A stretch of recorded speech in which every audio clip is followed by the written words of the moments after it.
श्रीमद् भागवत गीता बढ़ते क्रम में 18 अध्याय स्टार्ट। ऋषियों ने कहा, सौम्य स्वभाव सूत जी, आप युग युग जिए।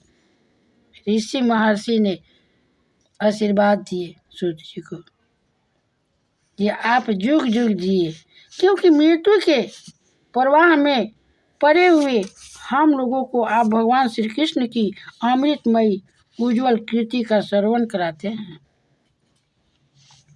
यज्ञ करते करते उसके धुएं से हम लोगों का शरीर धूमिल हो गया है, फिर भी इस कर्म का कोई विश्वास नहीं है। इधर आप तो वर्तमान में ही भगवान श्री कृष्ण चंद्र के चरण कमलों का मादक और मधुर मधु पिलाकर हमें तृप्त कर रहे हैं।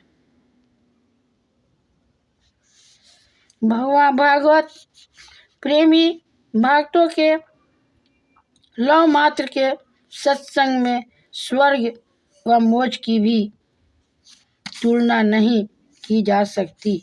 फिर मनुष्यों के तुच्छ भोगों की तो बात ही क्या है। ऐसा कौन रस मार्ग होगा जो महापुरुषों के एकमात्र जीवन सर्वत्र श्री कृष्ण की लीला कथाओं से तृप्त हो जाए।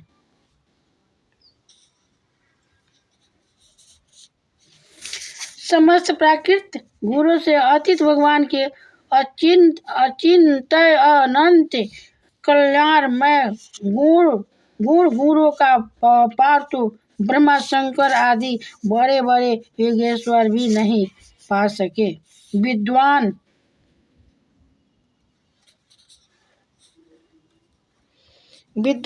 आप भगवान को ही अपने जीवन का ध्रुव तारा मानते हैं,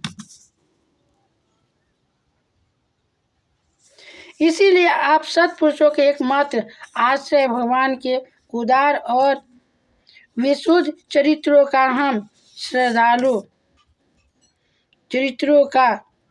हम श्रद्धालु श्रोताओं के लिए, ऑडियंसों के लिए, पब्लिकों के लिए विस्तार से वर्णन कीजिए।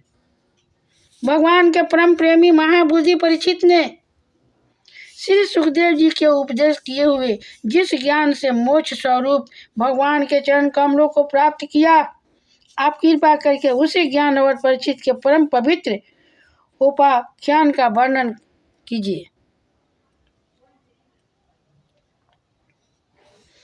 क्योंकि उसमें कोई बात छिपा कर नहीं कही गई होगी और भागवत प्रेम की अद्भुत योग निष्ठा का निरूपण किया गया होगा। उसमें पद पद पर भगवान श्री कृष्ण की लीलाओं का वर्णन होगा। भगवान के प्यारे भक्तों को वैसा प्रसंग सुनने में बड़ा रस मिलता है।